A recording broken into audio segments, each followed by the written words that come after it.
አዲስ አበባ ፖሊስ አደገኛ ነገር ፈጸመ። በቅባትነት አንመራም ተቋሙን አሰምቷል። ከትግራይ አሳዛኝ ዜና እየተሰማ ይገኛል።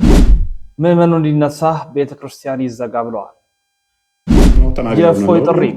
ስለዚህ ውድና ክቡራት ቤተሰቦቻችን ውድ ኦርቶዶክሳውያን እንዴት አላችሁ? እንዴት ቆያችሁ? እንዴት ሰነበታችሁ? ሰላማችሁ ይብዛ። ዛሬም እንግዲህ እናንተን ያስተምራል ይመክራል ብዬ ያሰብኩትን የተለያዩ ቪዲዮ መረጃ ማስረጃዎችን ይዤ መጥቻለሁ። መረጃው ለመላው ዓለም እንዲዳረስ ላይክ፣ ሼር በማድረግ ከጎናችን ቆመው እንግዲህ ዛሬም የተለያዩ ጉዳዮችን ርዕስ አድርገን እናነሳለን። ስለዚህ በደንብ አድርጋችሁ ላይክ በማድረግ ሼር በማድረግ አጋንታችሁን በማሳየት ከጎናችን እንድትቆሙ እንሻለን። እንግዲህ ከምናቸው ከምንመለከታቸው ጉዳዮች መካከል እንግዲህ በስፋት የምናነሳቸው ጉዳዮች አሉ። ከነዚህ መካከል የመጀመሪያው የወንድማችን እፎይ ያቀረበው ጥሪ አለ። ከሰሞኑ አንድ አባት አባ ገብረ ማርያም ቆሞስ በቅድስት ሥላሴ ላይ ጾታ አላቸው በሚል ማስተማራቸው ይታወሳል። ይህን ተከትሎ ቀለሜ ታውቁታላችሁ፣ ኤርሚያስ ተብየው አጉል ሲፎክር ሲሸልም ነበርና እንግዲህ ናና እዚህ ቤት እንነጋገር ጥሪ ቀርቦልሃል ሲል እፎይ አቅርበዋል። ፕሬዝዳንት ቤተ እምነትም እንግዲህ ለመጮ ተነስቶ ነበር። ያንን ግን አደብ አስገዝቶታል። የውይይት ጥሪ እፎይ አቅርቦለታል። ንካት ነው ተናገሩና ለሁሉ። ስለዚህ እኔ አንተን ፈልግሃለሁኝ። ስለዚህ ቃል በቃል መጽሐፍ ቅዱስ የምትቀበል እንደመሆንህ መጠን ጫላ ጨቡዴ ሳትል መጽሐፍ ቅዱስን ብቻ ትሞግታለህ። ስለዚህ አንተ የምታመልከው አምላክህ ኮምፖዚት ኦፍ ፓርት ነው ወይንስ እንዴት ነው? እንፈትሸዋለን ማለት ነው። ያበሳጨህ ቶፒክ እንደዛ ብለን በመናገራችን የምታመልከው የፓርቶች ስብስብ ነው ወይንስ አይደለም? ታውቀዋለህ አታውቀውም? እናወራበታለን ማለት ነው። እንደማቀር ተስፋ አደርጋለሁ። የፈለግከውን ገድል ተሸከምናና በዚህ ጉዳይ ላይ የፈለግከውን ገድላት ድርሳናት ያዝናና። ስለዚህ የምታመልከው አንተ ግን ያው መጽሐፍ ቅዱስ ብቻ ስለምትቀበል የነጨቡዴን የነጫላን ትርጉም ስለማትቀበል አሳውቀኝ። በዚህ ጉዳይ ላይ የምታመልከውን ሥላሴ ያልከውን እናያለን ማለት ነው። ሽማግሌ እሳቸውን ልኬብሃለሁኝ። እሳቸውም አብረው መምጣት ይችላሉ፣ ሰዓት ይዛሉ። እፎይ ምንድነው በዚህ ልክ ግን እንደዚህ ደፍረ እንድትናገር ያደረገ? ጭራሽ ብለህ ፕሮቴስታንትና ውሃብያዎች ግንባር ፈጠሩብናል። እንግዲህ ጥሪው እንዲቀበል ከወዲሁ ለመግለጥ እንወዳለን። ምዕመኑ እንዲነሳ ቤተክርስቲያኑን ዝጉት የሚል በአንድ ወቅት አንድ አቡነ ሩፋኤል የተናገሩት ንግግር አለ ተብሏል። እንግዲህ በዚህ ደረጃ የተኬደበት ርቀት አለ፣ በጣም በሚያሳዝን መልኩ ማለት ነው። ያንን እስቲ መረጃውን ላቅርብላችሁ፣ ተከታትለን እንመለሳለን። ተመልከቱ ይሄን ጉድ፣ የጳጳሱን ሴራ። አንድ ጳጳስ ሆኖ በቤተ ክርስቲያን ላይ የሚሰራውን ስራ የሚሰራውን ጉድ ተመልከቱ። ይህን ቪዲዮ አይደለም አንድ ጊዜ 10 ጊዜ ብታስጠፉት ደግሜ እሰራዋለሁ። ይሄው ለሁለተኛ ጊዜ እየሰራሁላችሁ ነው። በደንብ ሼር፣ ኮፒ ሊንክ፣ ሪፖስት እያደረጋችሁ ተከታተሉ። ባርከን ደህና ኖት አባ? እግዚአብሔር ይመስገን። ሰላም ኖት? እንዴት አሉ? እግዚአብሔር ይመስገን። አሁንም በቃ ጣሉኝ ነይልስ። አረ ምን ጥሎት አለው? ሰውየውን ለማስወጣት ያው ከዛ ወደ ላይ ያን ነው። ተቀምት ገብርኤሎች ቤተክርስቲያኑን ዘግተውታል። ሰውየውን አንቀበልም ብለው አሁን ይሄ ደብረ ፀሐይ መዝጋቱ አይሻልም? እንደ ይሻላል ቢቻልማ። አው ዲያቆናቱን ካህናቱን አማክሩና ቤተክርስቲያኑ ሲዘጋ ልክ ይገባል። ከዛ በኋላ ህዝቡ ይገባበታል። አሁን ወደዚህ ይመጣሉ። እርሶ ወደዚህ ይመጣሉ? አው ሰውየው ይውጣ ብለነዋል። ውጣ ብሎታል። እዚህ ያለው አልወጣም ነው የሚለው። አሁን የነቀምቶቹ አናስገባም ብለው ትናንት ቤተክርስቲያን ዘጉ። ገብርኤል ተዘግቷል አሉ። ሲዘጋ ዛሬ ከንቲባው ይዞታል። እዛ ያለው ሰውዬ አባ ኃይለ ኢየሱስ የሚሉትን ተይዟል። እሱ ውጣ ተብሎ ተይዟል። ቤተክርስቲያን እንደሰማችሁት ጳጳሱ ሩፋኤል ቤተክርስቲያንን ለመዝረፍ አልመቹ ያላቸውን አባቶችና ካህናት መነኩሴዎችን እንዲህ እያስደረገ ነው የሚያስወጣቸው። ቤተክርስቲያን ምእመኑን አስነስቶ በማዘጋት ከዛ የሚፈልጋቸውን ሰዎች ደግሞ እንደዚህ ስልክ የሚደውሉለትን እንዲዘርፍ የሚፈቅዱለትን ደግሞ እንዲገቡ ያደርጋል ማለት ነው። አሁንም ድረስ ውሳኔ ያልተወሰነም ጥቅምት ላይ ነው የሚወሰነው። ለአባቶቻችን በሚገባ መልኩ ሼር፣ ኮፒ ሊንክ፣ ሪፖስት እያደረጋችሁ ድጋሚ እንዳይወድ አድርሱ። እንግዲህ የኛ አባት ጉዳይ በጣም አነጋጋሪ ነው። ዛሬም ድረስ ልባት ተሰጥቶታል ብለን ብናስብም ደግሞ መልሶ ወደ ኋላ የሚል ነው። የማያዳግም የመጨረሻ መልስ እንዲሰጥ እንፈልጋለን። አሁንም ባለመታከት እንጠይቃለን። የአቡነ ሩፋኤልን ጉዳይ እስከ መጨረሻው ድረስ ሄደን መጠየቅ ይገባናል ብዬ አስባለሁ። ወደ ትግራይ እናምራ። የትግራይ ላይ ያለውን ጉዳይ እናንሳ። እንግዲህ በትግራይ ከፍተኛ ነገሮች ዛሬም ድረስ የተፈጸሙ ነው በሚያሳዝን መልኩ። እንግዲህ በትግራይ ያለው ነገር በጣም አስከፊ ነው። ተወልዶ ባደጉበት ተኮሎ በተዳሩበት ቀያቸው፣ መንደራቸው፣ ሰፈራቸው የሚታገሱበት ወደ ጦርነት የሚማገዱበት የተመረጡ የተመለመሉ የሚወሰዱበት ጊዜ ላይ ተደርሷል። እናቶች ሮሮዋቸውን እያሰሙ ነው። ወጣቶች ተስፋ ቆርጠዋል። ስራ ማጣቱ አለ። የጦርነቱ ደግሞ የመጣው ያደረሰው ነገር አለ። ያ ሁሉ ትግራይ ዛሬ በጣም በሚያሳዝን መልኩ እንድትወድቅ አድርጓታል። ይህንን ተከትሎ አንድ ወንድማችን ስለ ትግራይ ስላለው ነገር እንዲህ ሲል አሰምቷል። ዛሬ ደግሞ አንድ ነፍስ ከትግራይ ልናስመልጥ ነው። ዶክተር ነው ምን አለ? ዛሬ ደግሞ አንዲት ነፍስ ከትግራይ እናስመልጣለን። ንግግሩ ከበድ ይላልና እውነታው ግን እሱ ነው። ዶክተር ነውን አመስግኑልኝ። ትግራይ ለልጆቿ ገሃነም ሆናለች። የትግራይ ወጣቶች በገዛ ሀገራቸው በሰላም ወጥተው መግባት አይችሉም። በሰላም ወጥተው መግባት አይደለም፣ በአፈሳ ስጋት፣ በሰቀቀን የከተማ ልጅ ቤቱ ተደብቆ የገጠር ልጅ ጫካ ነው እያደረ ያለው።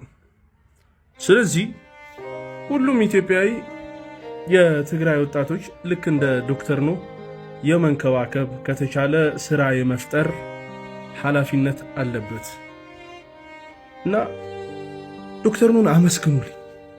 የምር ትላንትና አጋጣሚ መንገድ ላይ አግኝቻቸው ነበር። ሁለቱ ይኸው ፎቶ አስገባለሁ።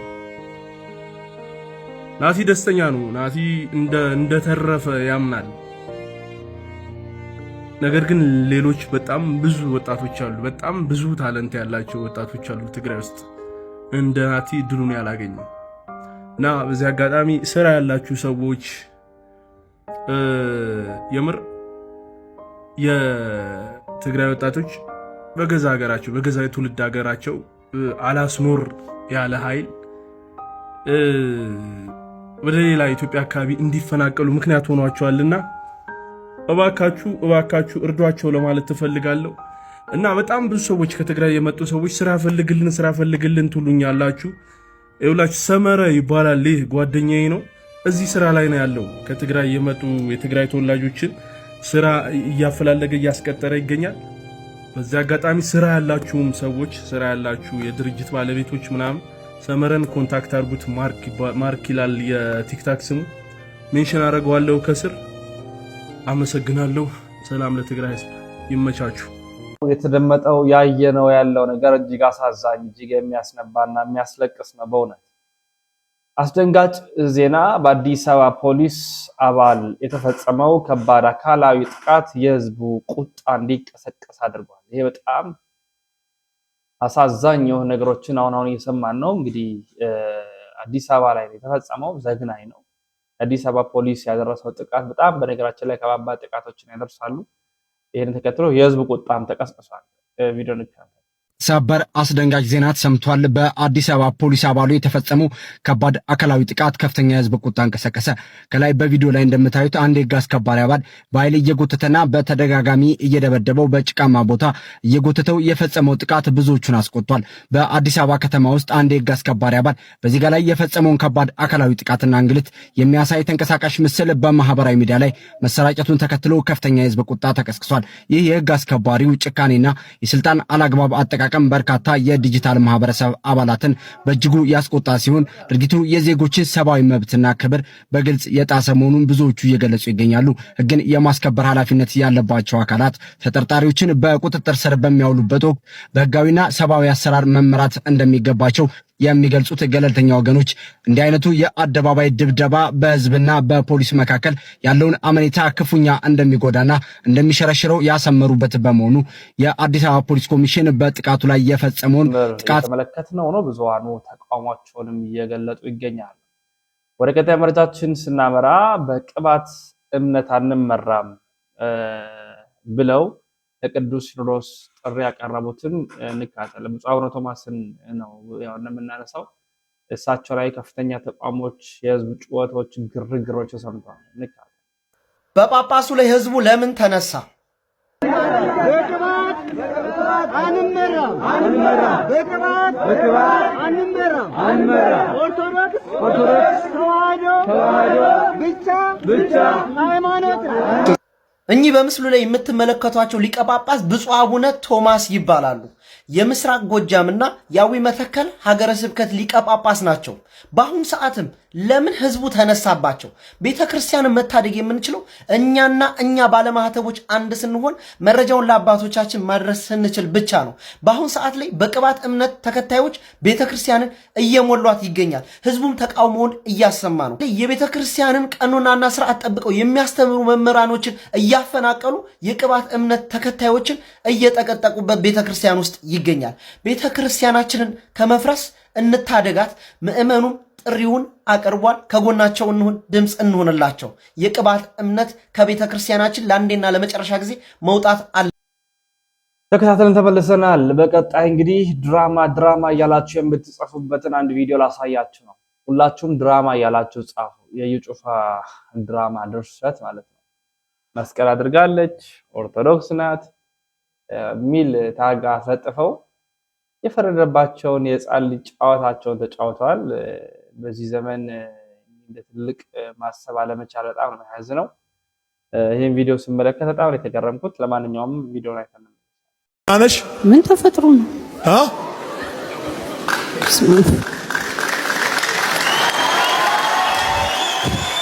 ብቻሽ ነው የመጣሽው? አዎ፣ ግን ምን ማለት ለምመጣው እዚህ ሐኪም ቤት እንዴት እንደመጣሽ አታውቂው? ሐኪም ቤት ነው ሄዳለሁ ብዬ ከቤት የወጣሁት። ከዛ ግን ኢየሱስ ጌታ ነው የሚባል ሐኪም ቤት ነው የሚሄደውና ኢየሱስ ጌታ ነው የሚባል ሆስፒታል ነው የሚሄደው? አዎ፣ ግን ሰይጣን ወጥቶልኝ ነው። ችግሩ እናንተ ኮፒ ሊንክ አታረጉማ። ሁላችሁም ቢያንስ ሁለት ጊዜ ኮፒ ሊንክ እያደረጋችሁ ኮሜንት ላይ ደግሞ 3 ጊዜ ድራማ እያላችሁ ድራማ በሚል ኮሜንት ይጥለቅለቅ እና ደግሞ ከእያንዳንዳችሁ አንዳንድ ብር የማገኝበት ቻሌንጅ ቀኑ እያለቀብኝ ስለሆነ ከታች ሜንሽን ያደረግኩላችሁን አልፋጎ ማተሚያ ቤትን እየነካችሁ እየገባችሁ ከናንተ ምንም ሳይቀነስ ለኔ አንዳንድ ብር መስጠት ትችላላችሁ፣ ደግሞ ታደርጉታላችሁ በእርግጠኝነት። ድራማ ሲመሽም ድራማ ሲነጋም ድራማ ስጋን ሚንከባከብ ነፍስን እያስቀማ ድራማ ስጋን ሚያረሰርስ ነፍስን እያስጠማ ድራማ ከኢየሱስ መንገድ የወጣ ሰው ሁሉ መኖርን በመምረጥ በሲኦል በረሃ ስጋው ሚሊዮነር ነው፣ ነፍሱ የደሃዳ ድራማ። እንግዲህ ድራማ እያላችሁ ጻፉ። ድራማ እያለ የማይጽፍ እንግዲህ እንዳይ ወንድማችን ማናዝዋል እሸቱ አንድ ጉዳይ ያነሳል። በጣም መጠንቀቅ የሚገባን ጉዳይ ያነሳል እና ያንን ጉዳይ በጣም እንድንመለከት ፈልጋለሁ። ምናልባት ይሄ በሀብት ደረጃ ላይ በማማው ላይ ያሉ የሚያደርጉት ነገር ነው። በእርግጥ ቢሆንም ግን እጅግ ጥንቃቄ የሚሻን አንድ ጉዳይ ተናግሯል። ተካተልን። ማሳጅ ቤት ሄዳችሁ ኤክስትራ የምትሰሩ ባለሀብቶች ስፐርማችሁ ላይ ጠንቋዮች መተት እየሰረቧችሁ እንደሆነ ታውቃላችሁ። አንዲት ማሳጅ ቤት ኤክስትራ የምትሰራ ሴት በማሳጅ ቤት ጓዳ የሚደረገውን ነገር ስታወራ አብዛኞቹ ባለሀብቶች ወይም ትልልቅ ሰዎች መኪናቸውን ሩቅ ያቆሙና እኛ ጋር ይመጣሉ። ማሳጅና ኤክስትራ ከተሰራ በኋላ ስቅስቅ ብለው ያለቅሳሉ። ከዛ ቤት አይጠፉም። አእምሯቸው ታስሯል። ለምን እንደሆነ ታውቃለህ? ግብረ ስጋ ግንኙነት የሚፈጽሙት በኮንዶም ነውና ስፐርማቸው ኮንዶም ውስጥ ያለው ተቋጥሮ ለጠንቋይ ይሰጣል። እዛ ላይ ይደገማል። ሰዎቹ እግራቸው ወደዚህ ቤት ይመላለሳል። የሰይጣን አሰራሩ አይታወቁምና ሳትፈልጉ የምታደርጉት ነገር ውስጥ ጠርጥሩ። እነጋሼ ያሉ ከዚህ የሚያወጣችሁ እግዚአብሔር ብቻ ነው፣ ፈጣሪ ብቻ ነውና ይሄንን ፈጣሪ ደግሞ ለመያዝ አንድ ትልቅ ሚስጥር ልንገራችሁ። አርባ ምንጭ አካባቢ ያለ የዛሬ 3 ዓመት 4 ዓመት ገደማ የፈለቀ ጸበል አለ። ይሄ ጸበል የነብዩ ኤልያስ ባኖቭ እና እንዲሁም ደግሞ የአቡነ ገብረ መንፈስ ቅዱስ ጸበል ነው። ሐምሌ 5 ንግስ አለ። እዛ ሂዱ። የሚገርሙ አባት አሉ። ቦታው መንፈስ የሚያድስ ነው። ከዚህ ቆሻሻ የመተት አሰራር ተላቃችሁ ነፃ ትወጣላችሁ። እግዚአብሔር አምላክ ሁላችሁንም ይርዳችሁ። የምታደርጉት ነገር ሁሉ የእናንተ ፍቃድ አይደለም፣ በእናንተ ውስጥ ሆኖ የሚያደርገው አጋንንት ነውና በጣም ተጠንቀቁ። መልካም ቀን። የተወዳችሁ ውድና ክቡራት ቤተሰቦቻችን ኦርቶዶክሳውያን የመጨረሻውን ቪዲዮ እንከታተላል። ላይክ ያደረጋችሁ ሼር ያደረጋችሁ እስከ መጨረሻው ድረስ ስለምትከታተሉን እጅግ እናመሰግናለን። እይታው ቀንሷል። ላይክ አታደርጉም፣ ሼር አታደርጉም፣ እናንተ አታዳርሱም። ግን ደግሞ ግዴታ መረጃዎች መዳረስ አለባቸው። ተከታተል እንመለሳለን። በጣም ሰቆቃው እጅግ ለመግለጽ የሚከብድ ነው። እጅግ ከባድ ነው። በዘመናችን ልናየው የማይገባ በ21ኛው መቶ ክፍለ ዘመን እንዲህ አይነት ወረራ እንዲህ አይነት ሊገለጽ በማይቻል መልኩ ሰው ከአውሬ በላይ ከፍቶ ያገኘንበት እጅግ አሰቃቂ መከራ ነው የገጠመን ነበረ። ያው እኛ እንግዲህ በ12 የሚካኤል ነበረ። ሚካኤል ከዚህ 1 ኪሎ ሜትር ነው። እዛ ነበር አብዛኛው ህዝብ እያስቀደስን የነበረው። ልክ ወደ 9 ሰዓት አካባቢ ነው ቤተክርስቲያኗን ሊያቃጥሏት ነው። በፊት ያው ባለ መኪና አንድ ልጅ ነበር፣ የኛ መኪና ያለው ልጅ እና ቤተክርስቲያን የሚያገለግል ጥሩ ልጅ ነበረ። በመኪናዋ ጉባኤም ሲኖር አባቶች እንግዶች ሲመጡም መንተርቦ ኢንተርቪው ማነው አናውንስ ለማድረግ ብቻ በብዙ ነገር ገጠር ቤተክርስቲያንም ስንሄድ በጎ አድራጊዎችን ይዞ እየሄደ የሚያገለግል ነበር። የሱም መኪና አቃጠሏት ሲባል ቀን ሰማን። ቤቱንም እዛ አካባቢ የነበሩም ላሞች የፈረንጅ ላሞች ነበሩ 1-5 ያክሉ እነሱን ሁሉ አውደሙ ተባለ። በቃ ምንም አላልንም እንግዲህ እግዚአብሔር ፍቃድ ነው ብለን ከዛ 9 ሰዓት ላይ ግን ልክ ቅዳሴ እያለቀ እንዳለ ቤተክርስቲያኗን ያቃጥሏት ነው ኪዳነ ምሕረትን ተባለ። ጠዋት ገብረ ክርስቶስ ደርሰው መጡ። ከሰዓት ደግሞ ወደዚህ መጡ። ከዛ እዛ ያለው ወጣትም እኛም አብረን መጣን። እዚህ ቤተክርስቲያኗን ከቦ ወጣቱ ያው የሚወረወረው ድንጋይ ከባድ ነበር ቤተክርስቲያን ላይ። ይህንን እየተከላከሉ እያሉ ነው እንግዲህ ወጣቶቹ የተመቱ ነበሩ። ጥርሳቸው ይረገፈ ነበረ። ራሳቸው የተፈነከተ ነበር። በአብዛኛው እለቱ ቅዱስ ሚካኤል ስለነበረ ከተደረገው ወረራ አንፃር ከተለያየ ወረዳ ከዚህ ወረዳ አልፎ ከተለያየ ወረዳ እዚህ ወረዳ አሁን በፐርሰንት ቢቀመጥ 10% አይሆንም ኦርቶዶክሱ። ይሄ ወረዳ አንሶ ከሌላ ወረዳ ጭምር በደቦ መተው ከተማዋ እግር መረገጫ የላትም። እዚህ ጋር ግን ክርስቲያኖቹ ግማሾቹ ገብረ ክርስቶስ እንዳይቃጠል ይጠብቃሉ፣ ግማሾቹ እዚህ ይጠብቃሉ። እኔም መሃል ነበርኩ እነሱ መሃልና እኛ መሃል ያው ድንጋይ ሲወረውሩ እየወላመጥነ እያመለጥነ ውስጡም ደግሞ አንዳንድ ሙስሊሞች ደግሞ አሉ እንትን የሚሉ የሚከላከሉ የነበሩ። በዚህ ሁኔታ እያለ እንግዲህ ያ ቀን አለፈ።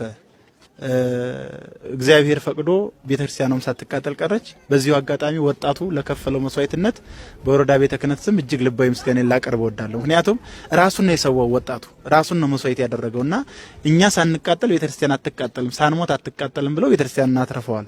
የሞቱት ግን 4ቱ ሆስፒታል ሄደው ነው የሞቱት። በሚገርም ሁኔታ እዚህ ወረዳ ላይ ፖሊስ የህዝብ ነው፣ ልዩ ኃይልም ቢሆን የህዝብን ሰላም ለማስጠበቅ ነው። እንደገና ደግሞ ሆስፒታል ደግሞ የመንግስት ሐኪም ቤት ነውና በጣም ከምንም በላይ ያስከፋን ያሳዘነን አንድ ኃይሉ አስማራ የሚባል ሽማግሌ ናቸው። በሽምግልና ያሉ በደንብ እንኳን የማያዩ አባት ናቸው። እጃቸውን ቆራርጠው አንገታቸውን አርደው ፊታቸውን እዚህ እንደዚህ አንስተው እንደገና ደግሞ አንጀታቸውን እንደዚህ መተው አንጀታቸውን ዘርግፈው በአሰቃቂ ሁኔታ እጃቸውን እንኳን አካላቸውን እዛ የቆረጡትን አልተውትም እንዲህ አንስተው የማሳጣት ነገር ነበር። እጃቸው አብሮ አልተቀበረም በዚሁ ችግር ምክንያት የሳቸው ነው። ሌሎቹ 4ቱ ደግሞ 3ቱ ከዚሁ ተመተው በተለይ 2ቱ እሸቱ ግርማ የሚባለውና ባህሩ በቀለ የሚባሉት እዚህ ተመተው አድረው ጧት ነው እንግዲህ ይዘዋቸው የሄዱት በአምቡላንስ። አባትየው ደግሞ ግርማ ተስፋ የሚባለው ደግሞ ልጁን ለማሳከም ነው ሄደው እንጂ ምንም ቁስለት አልደረሰበትም። እጅግ አገር ታዋቂ ሽማግሌ ትልቅ ሰው ነው። ግን እዛ እንደገቡ በፌሮ እንጨት ላይ ቢስማር አድርገው በስለት ነገር ከደበደቡ በኋላ ምላሳቸውን በመቁረጥ አይናቸውን በማውጣት እዚህ ትናጋቸውን በስለት እንትን በማለት እና አስከፊ ነው። በኔ በሃይማኖት አባት ለመግለጽ እጅግ ይከብዳል። ይሄ ዛሬ እኛ እዚህ ተወልደን ባደግንበት እኛ ቀርቶ አባቶቻችን የተወለዱበት ሀገር እኛ ኦሮሞንን እንጂ የምንለው አማሮች አልነበረም። አሁን ነው ገና አየን እንዲያለው ጉድ እንዲያለው በላያችን ላይ በረዶ ወረደብን። አሁን ነው እስካሁን እንደዛ አይነት ጉድ ሰምተው ያውቁም። እዚህ በዚህ ብናየው ይሄን አይደለም በፊትም እናየዋለን፣ ግን እንዲያለውን አላየንም። አባትና ልጅ በአንድ ጊዜ ሲታረዱ ወዳቸው አንጀታቸው ሲቆረጥ እንደዚህ ያለውን አላየንም። እንዲህ ያለ የመጣብን አሁን ነው የመጣብን። በጣም የሚያሳዝን ነው። ቢዋቸው እኮ እንዲህ ናቸው አይባልም። በሙሉ አንዱ ገበሬ መንደር እንደሞተ ነው የምንቆጥረው። ከና አባቱ የሞተው ልጅ ይህ ገበሬ መንደር በሙሉ እንደሞተ ነው የሚቆጠረው። አይተው ይሄ አፍ አለው ብለው አፍ ያለው መዝጋት ነው ብለው እንደዚህ ቆራረጡት። እንዴት እና ልጅ ነበር አጣን። እንደዚህ ያለው ጅግና አጣን። ምን እናድርግ? እንደዚህ ያለው ሆነናል። በእውነት ይሄ ነው ለመባል አይቻልም። ቢያዩትና እዚህ ቦታ ቢናገር ለምን ከጋዜጠኞች ይበልጣል። እንዲህ ያለው ነው ይባል አይቻልም። እና ተገደለ ምን እናደርጋለን? ሁላችን ቤት ነው የሞተው። እዛ አያቶቻችን ሲመጡ አዲስ አበባ እንኳን አልተቆረቆረም። ለምሳሌ እኔ ተወለድኩት አርሲ ክፍለ ሀገር በሄጦሳ ወረዳ እተያ አካባቢ ነው። እዛ ሀገር ከመጣሁ 63 ዓመት አለኝ። ከነሱ ጋር ነው የምኖረው። ልጆቹም ከነሱ ተዋልዳለሁ። እነዚህ ወጣቶች ልጆቼ እንዳንተ አይነት ጀግና ወጣቶች ዶክተሮች ሮጠው መጡ ወደ ደጃፋችን ላይ ሲመጡ ውጡ አሉና ደወል ተደወለብን። ሲወጡ እኛ ስንሮጥላቸው እነሱ ደግሞ ተመልሰው ቤተክርስቲያን ለመከላከል የዛሬ ቪዲዮ መረጃ ማስረጃዎቻችን ይመስላሉ። በሌሎች መረጃዎች እንመለሳለን። እስከዚያ ድረስ ተሰናበትን። ሰናይ